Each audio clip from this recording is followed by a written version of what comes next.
In this guide, I'm going to show you how you can get a new skin here in Minecraft Java Edition.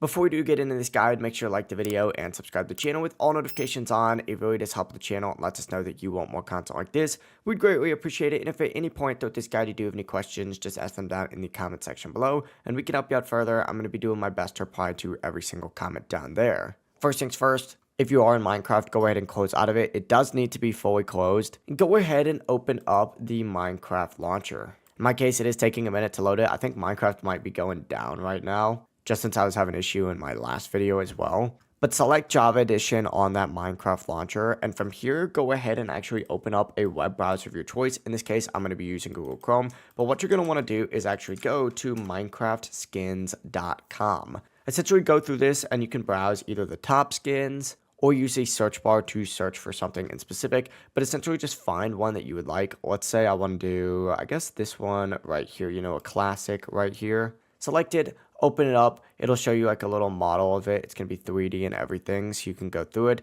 But essentially, all you need to go ahead and do is find this little download button on the right and select download, and then hit watch an ad to download the skin and watch whatever ad might pop up. Usually this only pops up for about 5 seconds. After you watch that ad, you're going to see the file is going to automatically download just like so, and it's going to save to your downloads folder. From here, you can close out of this tab and open up that Minecraft launcher again. And you're going to see an option in that Minecraft launcher, specifically on that Java Edition tab for new skin. Go ahead and select that and then give it a name and then hit browse and then find that file that you did just download in your downloads folder. As you can see, it is right here for me. Simply go ahead and select that, hit save and use, and boom, your new skin is going to be applied in Minecraft Java Edition. If you guys do have any questions, ask them down in the comment section below and we can help you out further. I'm going to be doing my best to reply to every single comment down there. And before you do leave this video, make sure to like the video and subscribe to the channel with all notifications on. It really does help the channel and lets us know that you want more content like this. We'd greatly appreciate it. Have a great rest of your day. Peace.